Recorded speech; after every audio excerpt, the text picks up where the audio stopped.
We may not know it, but we see them all the time, and it takes one of them for us to enter or exit any vehicle. Yes, they're doors. We have them everywhere. They're in office buildings, they're in houses, they're on construction equipment, and naturally, they're on our vehicles. But they weren't always there. But what's the reasoning behind it, and what types are out there? You have to think about it. There's been all kinds of different experimentation with power units for the automotive world, but what about doors? And yeah, there's a ton of doors that you could see out in the world of the automobile. And we've all been exposed to a whole bunch of different types of doors. Now, most of us have only seen the standard hinge door, front hinge, that's it. But there's a multitude of many different styles of doors. And we're not just talking about going from a DeLorean or scissor cut from a Lamborghini Countach. No, there's actually a lot more than you really think. And today, AutoLooks is going to take a look at all the different types of automotive doors.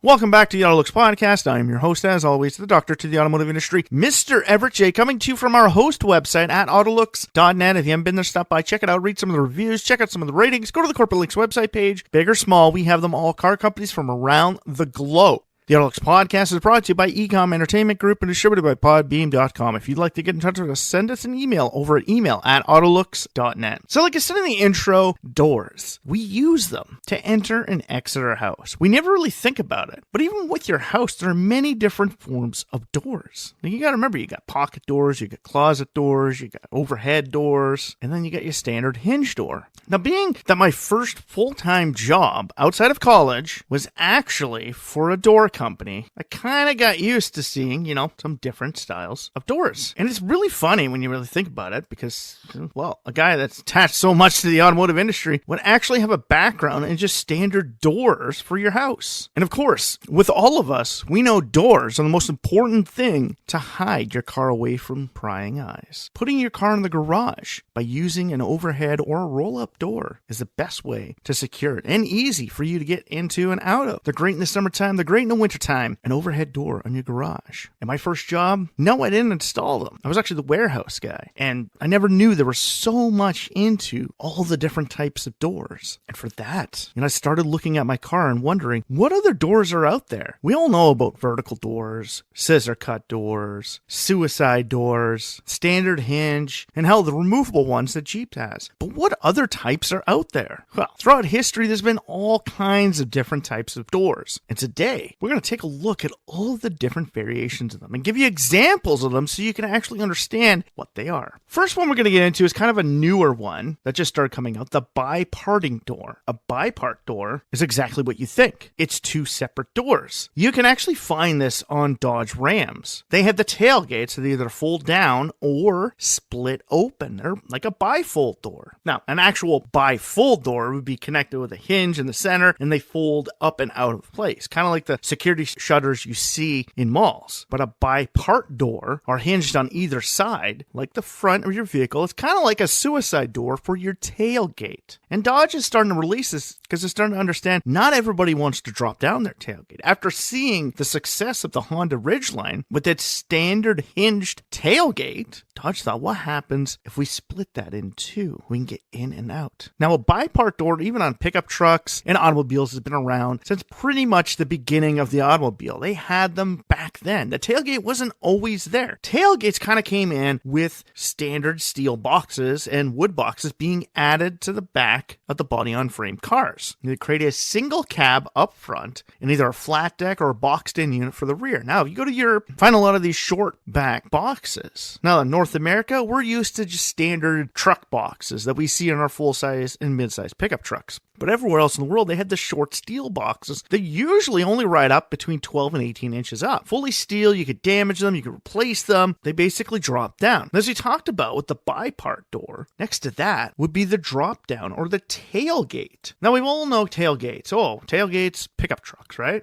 No, they're not only in pickup trucks. My first year in college, my roommate had a 96 Honda Civic hatchback. And if you didn't know this about the Honda Civic, yes, it's a hatchback, but it also had a tailgate. It had this tiny little part, about 8 inches, that would flip right down at the bottom, and then the rest of the hatch would come up. It's a tailgate they basically put in there for people because they knew it's a two-seater car. Well, two-door car. People might go tailgating. They might go to car shows. The Japanese understand that people like their cars and like to show them off. And with this being a hatchback, they're not just going to make the whole thing open up. They're going to put a drop down. They're going to give you a tailgate on the rear. And for that, it makes it easy to slide things in and out of vehicles. Like pickup trucks are the prime example of tailgate, because we all think a drop down tailgate in a pickup truck, we could slide our plywood or 2x4s, motorcycle, bicycle, anything just slides in super easy. Just drop it down, bam, and it goes right in. Now, tailgates are usually built of higher construction than standard doors because they're made to hold extra weight. Because you have to remember, anything that goes roughly 12 inches past the end of your tailgate has to have a red flag on it because it's going too far out. And tailgates, when you put plywood and something like a Honda Ridgeline, a standard 4x8 sheet is going to stick out. You can't just lean it on top of the tailgate. You got to put it in and slide it over the top of that. But tailgates were also used extensively back in the day in station wagons. If you go back to see station wagons, they had a hatch top and a tailgate bottom. Very similar to that 96 Civic my roommate had in college. But the other cool thing with the tailgates from station wagons back in the day, because remember, wagons were huge from the 50s all the way up into the 80s when the minivan came in. We've talked about this, the rise and fall of the station wagon, first season of the AutoLooks podcast.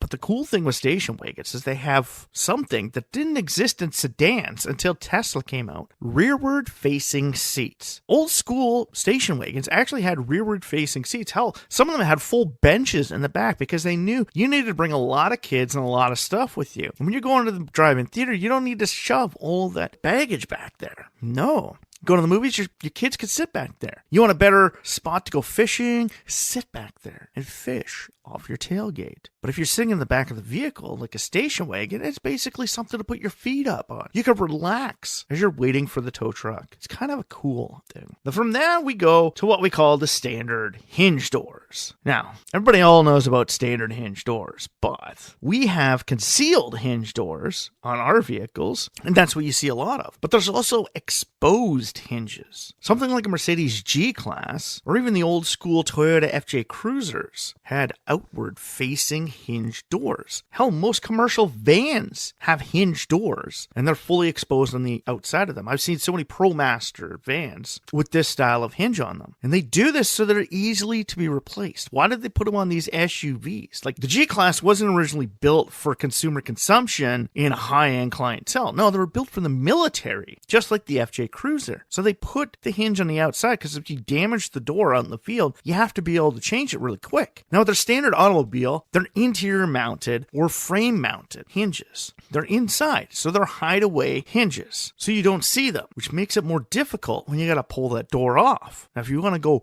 right into it, then you get something like the exposed hinge on the removable doors. Now, Peugeot had this way back in the day on their old SUV, the P4. But the biggest one you'll understand with exterior hinge doors that are removable is, yes, the first thing that comes to your mind, Jeep. The Jeep Wrangler has fully exposed exterior hinges, and they're made that way so you can remove the door. Now, you can't exactly just go around any shopping mall and just pick up the door and just take off with it. No, they do have locking mechanisms on the inside of the vehicle to make it so that nobody could just walk by and steal your door or use that as an easy way to break into your Jeep. Trust me, they've been thinking about this for a very long time. But Jeep had them like that from all the way back in their military days, and they needed those because it made it easier to get into and out of. So when you're out in the field, you'll take those doors off. But when you're in and around the barracks, you need to stay confined, especially if you leave the base. You can't be seen 100% in your uniform. So they had removable doors that you could put on and take off. This is a great feature. Jeeps were always amazing for that because you could take them off. Like, how many other vehicles in history allow you to just, in the middle of the mall parking lot being like, I don't want the doors on my truck. I'm just going to take them off, drive home. Which begs the question is, if I take the door off my car, can I still drive around? Because technically, it's similar to a Jeep. But Jeeps are built for that in mind. They're built to be drivable without the doors on them. So essentially, a Jeep is a no-door vehicle. The Wranglers and now the Gladiators are built for you to take the doors off, which means they're built for a placement of no doors on them, a full frame, which means they don't utilize the door for any structural integrity. It'll be used for crash resistance, but even still, they try and keep the lower sill plates sitting out from the door to ensure that they get hit before the door, to ensure that if you don't have those doors on, you still have some sort of safety between you and a vehicle in a side impact collision. So yeah, there's a lot of thought that goes into a fully exposed door space. Now with those, we've also seen one of the things that the Ford Bronco brought out, which was the window doors. Now, they never really brought them out to market, but those ones are kind of neat. You saw them again in the McLaren Senna. They essentially have a window in the side of the door. Now, you got to think about it to yourself. Why would you want a window in the door? It's weird. Like, really, why do you want a window? Why do you need to be able to see out? Why do you need to look at everything that's out there? Well, for the Ford Bronco, they essentially didn't have it as a view window. They just had an open space. Jeep has that with the bar doors that you can add on to the vehicles. They're essentially just a tube frame door that fits right into the same placement of the standard Jeep doors. Now they look cool and they're a little bit more easy access. You still get some sort of safety, but with a fully exposed frame, you get more airflow through it. So when you're out in the bush, you could see a lot better. Because trust me, taking the doors off a Jeep when you're out in the bush is a lot easier because you can literally stick your whole body out of your vehicle and look down to see where the placement of your tires are to ensure that you don't fall off that cliffside. So there is a reason for it. The window ones that you find in like McLaren Sennas, those are just weird. They basically just make it so you have a small placement where you could see the curb. Now with the Senna being a high-end car, you really want to see the curb because you don't want to hit the curb in your car, do you? No, nobody wants to hit the curb in their car. A lot of supercars have this problem because of how low they are and how short their windows are. You can't see out and be able to see everything with it. Like how many people have you actually seen back a Lamborghini Countach into a garage? Most of them put the scissor cut doors up and stick their head out because the back window is too small. Now, by the Senna having those windows in the doors, it allows you to see the curb so you can make better judgment about turning a corner. You won't damage your vehicle. You won't take out those, $5,000 rims on your vehicle. You'll be able to see what's there. Now let's take a little step back and let's go back to the beginning. A standard conventional doors. Now they were originally exposed hinge doors like in the Jeep, but now they're more of a hideaway hinge built inside the vehicle. But what's the reasoning behind why we have doors? Well, today we kind of think about it, it's got to be there, right? It's got to be there for safety. It's got to be there to ensure the safety of every single occupant in that vehicle. Plus we got air conditioning running. We want to keep the air conditioning in the vehicle. We want to keep the heat in the vehicle because essentially we're driving around on a climatized bubble set to our personal standards. And we have to do that. But in the original days of the automobile, like when they first started coming out and were horseless buggies, you have to remember buggies, unless it was a high-end buggy and somebody was sitting right inside of it, there were no doors on them. You basically just hopped on and took off. Well, automobiles had that inception at the very beginning. Once we started building better frames, we wanted to create safety. So we created doors on our vehicles. We wanted to protect ourselves from the elements. We realized being more enclosed meant we were able to control the climate inside of our vehicles. So as that, we added doors. And eventually, we added windows to those doors to try and close the exterior environment away from the interior climatized section of our automobile. Doors help with that. Now, an exposed hinge on a Jeep Wrangler doesn't really help with that, but if you're taking them off, there's a reason for it. You're not taking them off in the dead of winter when it's minus 40. No, if you're taking them off in that time, there's a serious problem. So conventional doors had their original appeal, but we also had what they called suicide doors. Now, suicide doors aren't a big difference in door construction or anything else from a standard hideaway hinge door. No, they're essentially a conventional door just hinged on the opposite side. Now, this was a big thing all the way up until the 1970s, and then they disappeared. You can find them today on Rolls-Royce products and Bentleys, but not on many other vehicles because people have shied away from the suicide door spec. And the reason for that, safety, and if you ever driven a club cab truck like my Tacoma, those half doors, they're kind of annoying because you have to open both doors for both passengers to get out. But then somebody has to move into the way of the front door so you can close the back door so you can both exit and get out. You can literally be trapped. So that's essentially the reason why suicide doors don't stick around. They're cool, but they're built for big luxury vehicles with huge doors that you don't have to worry about getting trapped inside of. They're doors that are not going to open at the same time. Your chauffeur gets out of the vehicle, closes the door, then gets you out of the vehicle. It's not the other way around. You don't get out with the chauffeur. From there, we move on to a cool favorite of mine, the butterfly. And yes, there are doors that are called the butterfly. Butterfly is not what you think they are. A lot of people call these gull-wing, a lot of people will call these scissor cut or vertical doors, but no, they are a butterfly door. The Mercedes-Benz SLR McLaren was one of the greatest inceptions of the butterfly door because it came out from your vehicle and floated upwards away. It created a massive space, kind of like butterfly wings coming out. You know, the Aptera 2E, the SSC Aero 8, hell, the McLaren 650S and the ArcFox GT, hell, even the Cybercab that you see has butterfly doors on it. They swing up and out of your way. Now, they're not top mounted, so it's not a standard full gull-wing door, but it does create for more ease of access getting inside your vehicle. See, a lot of people have understood the scissor cut door that came out in Lamborghini Countaches. Scissor cut, or vertical as everybody calls them, is hinged to the end of the hood line, and your door sits flat and just moves up. Now, the problem with that is they really have to move out of the way, and these are big, heavy doors that you got to move up. You never get full access to entry and exit of your vehicle. There's very few that can actually do that. Like the HTT Thor has vertical doors on it, the scissor cut one style. It goes to the front, but they put their hinge further up the hood line so that the door would completely leave the exit space. Now, something like the Bugatti EB110 and the Countach, if you've ever been inside of one, trying to get into or out of the vehicles is not easy. The scissor cut doors make it a little bit harder to get into and out of. That's why Lamborghini today has slowly shied away from using full scissor cut doors and moved into more of a scissor cut style butterfly. The next one we're going to talk about is canopy doors. Now, canopy doors you don't really find in a lot of big name vehicles. These are special doors made for usually concepts or high-end vehicles. So you want a perfect example of this thing. Look at the old Maserati birdcage. The whole front moved up. Hell, Saab's last concept, the Saab Aero X, it came front. It literally moved out. It's a canopy. So the entire center area of your vehicle, the canopy that sits above you, is hinged to the front of the vehicle and comes up and out away from you in the exact same context that you think. Now, in 2017, one company finally built a full-scale working vehicle with a canopy top on it. The 2017 Tech Rules Ren from China uses a full canopy system. Now, their canopy actually flips all the way to the back behind you before you can get out of the vehicle, so you have full access to everything around you. Unlike the 2023 Delage D12, that canopy just moves forward slightly. It's similar to a clamshell, but it's not. Clamshells are more hoods. Canopy is for entry and exit. Now, a canopy is what you would think of for getting into a fighter jet. If you really want to break it down, that's a canopy style because it just goes right over top of you.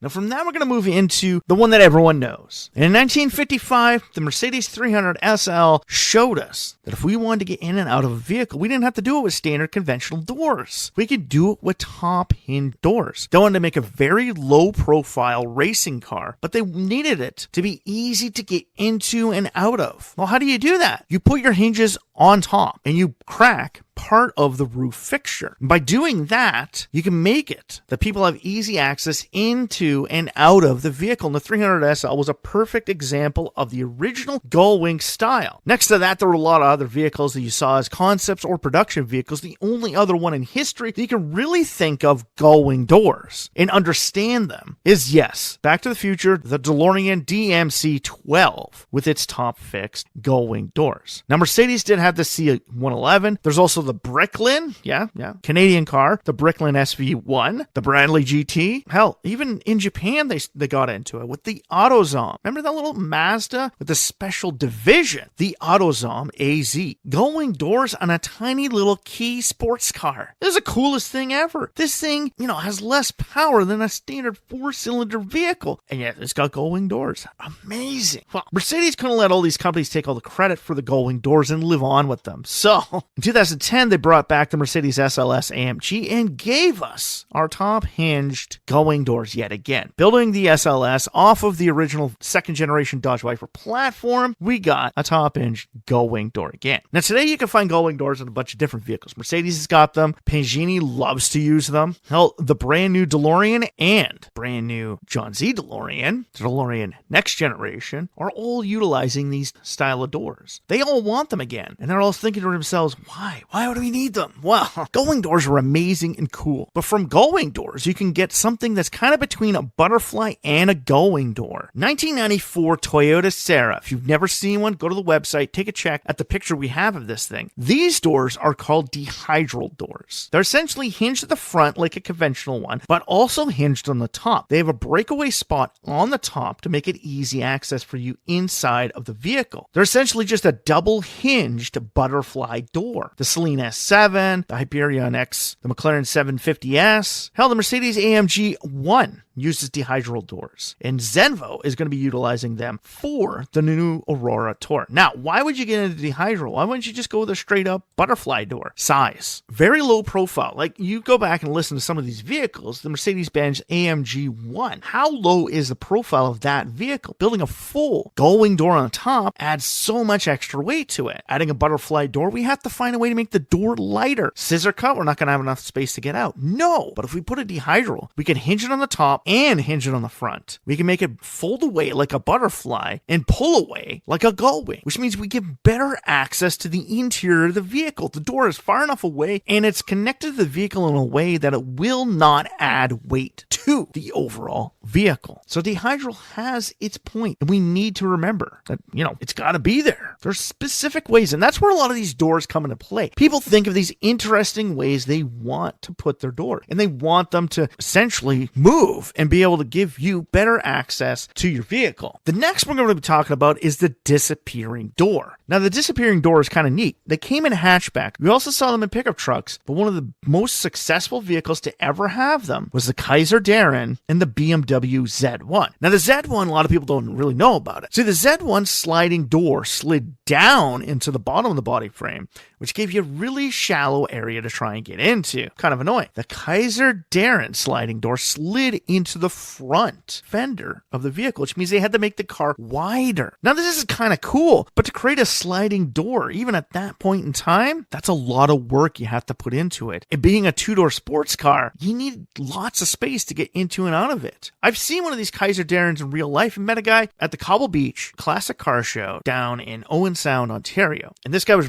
he was driving it for his boss, and he brought it up to the show. The Kaiser Darren slid the door in the front, and I watched him get in the vehicle when he had to dry it up to the showcase after the show, and he was a little bit bigger than me, and he had a lot of trouble trying to get in because the seats are set further back from the door. You open most vehicles in the back of your door, usually you can see either what's into the back if it's a coupe, or even if it's a sports car, it opens up to the back of your seat. Kaiser Darrens didn't do that. So the X1 slid down, which didn't give you enough room. You basically had to hop over this giant hump. The Kaiser Darren, you had to squeeze through this skinny space. Sliding doors really aren't the best thing for the automobile industry and not really great for a lot of vehicles. They're cool. Trust me, it freaks people out when you see a Kaiser Darren and they slide their door away from you. But other sliding doors that we all know of, when you hinge them in a track that's fully exposed in the exterior portion of your vehicle, it can be even easier. That's where you get into larger sliding doors, like the ones you see on minivans. Hell, even Citroen put one on a two-seater vehicle. Sliding doors. But when you make the minivan style, they slide further out of your way, which means you need a longer vehicle. That's the problem with sports cars, is sometimes you don't want an exposed track because it creates an extra area for air to get caught in and drag your fuel mileage down and bring your speed down. So you don't want that. Well, that's the reason why Kaiser Darren and BMW hid their doors. But a Caravan, you really don't care about how fast you're going in it. You don't care that that track isn't exposed on the outside of the vehicle. You just want to slide it out of the way, get a whole bunch of kids in the vehicle as quick as possible, slide it back, and get moving. Because really, when hockey or football practice is done, just throw the bags in, let's go. Because I don't want to be there all day. I don't want to be there trying to squeeze myself through this tiny little spot on a Kaiser Darren slide door. The next one we're going to be talking about is a hinge door again. Now, we've heard of the standard side hinge, exposed or hidden. Well, there's also two other ones. There's a top hinge door, which we're going to get into isn't the exact same thing as a gullwing door, and a front hinge door. Now, a top hinge door is essentially every single thing you find in any hatchback you've ever seen. Hell, wagons, SUVs, they all have a top hinge. So it's a standard top hinge fly-out door. It opens up and away. Well, there's also front hinge doors. This was made famous by one of the most famous microcars in history. And if you've watched the TV show Family Matters back in the day, you understand what car I'm going to be talking about. The original BMW Isetta with its front hinge door. It literally had the steering wheel mounted on the door, and the whole steering color would swing with the door out of the way for you to get in and out. Now, it's really cool, but the problem with the front hinge door is, unless you have a tiny little hatch window in the back you could climb through, if you get in an accident in the front, you're stuck inside your vehicle. So front hinge doors weren't very good. Now, if you want to see, Microlino and Ortega have taken the design of the ISO and BMW Azettas and transferred them into today. You can now buy them. Now, Microlino, y'all think about for those little scooter thing. Microlino builds a little city runabout vehicle called the Microlino car. They'll have the 1.0 and now the 2.0. This little car is essentially a rebirth of the Izetta with a front hinge, but it has a fully operational sunroof you can get through and a back window you can hop out of, if you get stuck in the vehicle, front end collision. Now, top hinge ones you really don't worry about, and top hinge vehicles are usually on only backs of vehicles. You don't find a top hinge on the front of a vehicle, ever. If you want to talk about a top hinge door on the front of a vehicle, that's a hood of your car. But we do have them as top hinge doors on the rear of all of our vehicles. Like I said, all the CUVs and hatchbacks all have them. Next, we're going to be talking about one of my favorite ones, and this one kind of falls in line with standard conventional doors, is the half door. Now, half doors are all essentially just new age suicide doors. If you remember the Saturn Ion back in the day, they had quad doors on them. 2 half doors on the back, making it easy to get into and out of. Club cab pickup trucks have them now. The last edition of the FJ Cruiser had one. Hell, Saturn's been going with these half doors ever since their SC coupes back in the day. They wanted to make it easy for you to get into the back of your coupe. That's the only point of the half doors, is essentially just easier access into an area that wasn't easily accessible before. From there, we move on to one of the coolest doors. Now, if you didn't know this, Koenigsegg has their own special door, and it has its own name. You've probably seen it, right? You have to push out and then it goes forward. So you're pushing it out from the vehicle. Okay, nobody really does that. So is that like a pop-out door? But then it flips forward. No, is it a scissor cut door? No. They actually have a very specific name. Koenigsegg's doors that pop out and fly forward are actually called Raptor doors. Don't ask me how they got the name, but it's really cool. And you could only find them on Koenigsegg models. It's literally owned by them. That trademark is Koenigsegg.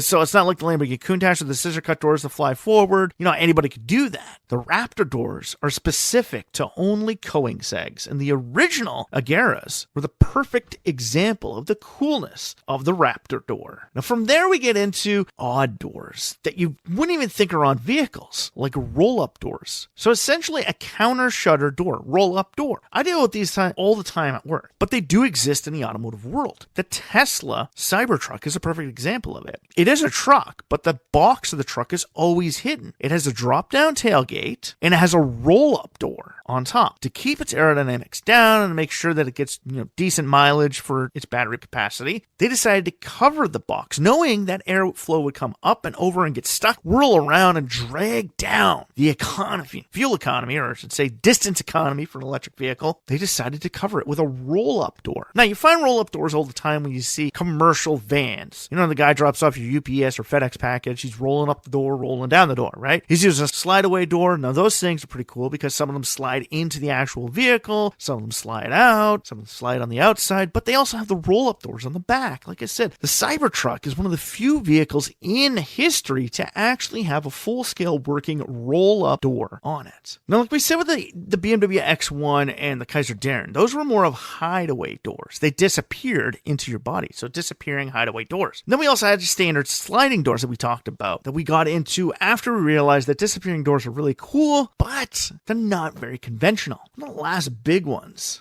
is one we kind of touched on the beginning, but really didn't. Those would be a small variation of what you originally saw on your pickup truck. The bipart door that Dodge now has also comes from another type of door called the wagon door. Now, wagon doors were essentially just hinged on one side. They could be big doors, they could be small doors. You still had to get power in that into it. The Honda Ridgelines have them, station wagons had them. You're starting to get into a lot of different pickup trucks actually having the wagon-style doors that slide out. Now, third generation Toyota RAV4 actually had one of those. Instead of having a top hinge door, they had a wagon-style door that came right out. Now, the reason why it's called a wagon-style door and that one wasn't conventional is because of its size. Wagon ones are usually big, bulky, and heavy to open an entire space, where a conventional door is just made for you to get into and out of a vehicle. Our last amazing door that we're going to talk about, you may think canopies, dehydrals are really cool, but there's actually one that gives the coolness factor 100%. And that's one created by Aston Martin. Aston Martin doesn't have butterfly doors. Their doors don't go out as far. They don't go up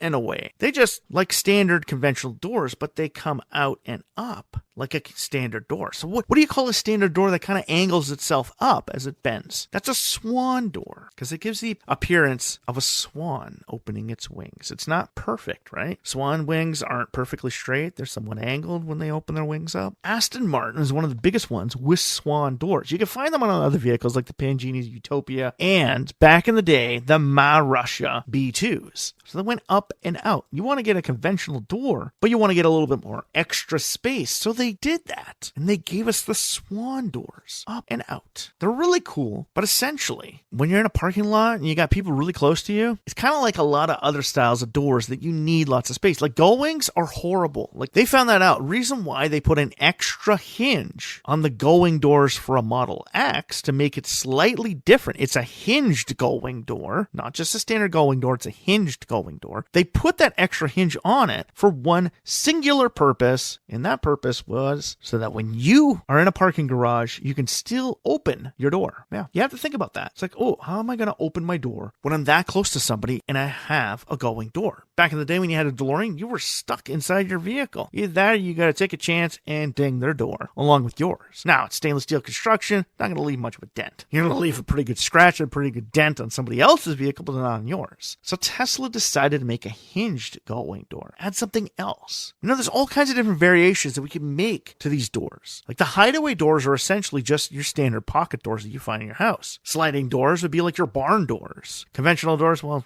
we all get those ones. You know, exposed hinge, that's like a gate. You know, there's all kinds of different variations that we see everywhere. Doors are everywhere. We open the world. And I'm going to back into this because, you know, essentially passed away just last week. As Ozzy said, when you open a door and you look on through, you can just tell somebody that you'll see them on the other side. Because really, that's all a door is. It's an opening for you to go from one space to another. So in the words of Ozzy Osbourne, I'll see you on the other side. So if you like our podcast, please like, share, or comment about it on any of the major social feeds or streaming sites that you found the AutoLooks podcast on. Click the like button, share us, and follow us for more information about more of our podcasts coming out in the future. We're just starting season 7, so we got a lot more stuff to come. I'm literally looking at the list of things that we can make and get together for this year, and we got tons. Trust me, we got enough episodes to keep us going for a few more years before we really got to sit down, hunker down, create some more ones. But we get millions of ideas all the time, and when we get one, we get more than one in one shot. So don't worry. If you click the like button and follow us, you'll find out more from the AutoLooks podcast. You'll find out more from the AutoLooks.net website. You'll find out more from Ecom Entertainment Group and Podbeam.com, all from just liking, following, and sharing this with all your friends and family. I love hearing from all the people that have listened to our episodes or, you know, seen the pictures that we use for our episodes. It's amazing to find some people's stories out. And I love it when people share their vehicles that fall in line with that podcast. Like, I'm not going to take your picture and share it with everyone in the world, but it's amazing to see it. It's like, wow. And finding out some of these people are within my own backyard. Well, hell, you want to meet up? I would love to see your vehicle, and I would love to go for a ride. So like I said, just send us a comment, send us a share, like us, follow us, and after you've done that, send this podcast out to your friends, your families, your well-wishers, your boss, your co-workers, the smelly person at the end of the hall that nobody wants to talk to. Send it all to those people, okay? Because you want everybody to know what type of door is on your vehicle. Do you have a specific door? Does your boss have a specific door on their specific fancy car they come to work in? Or they just use a standard conventional door like everyone else? Find that out. It's kind of cool when you really break it down. Like, I never knew how many different types of doors there were until I worked for an even door company. And it opened my eyes to all the different styles of doors that we have out in the world for the automotive industry. And after you've done that, stop by the website. Like I said, read some of the reviews, check out the Corporate Links website page, big or small. We have them all, car companies from around the globe, all available on one direct site, the AutoLooks.net website. The AutoLooks podcast is brought to you by Ecom Entertainment Group and distributed by Podbean.com. If you'd like to get in touch with us, send us an email over at email@AutoLooks.net. So for myself, Everett J., the Ecom Entertainment Group and Podbean.com, strap yourself in for this one fun, wild ride. We're going to take in a Jeep Wrangler without a door on it.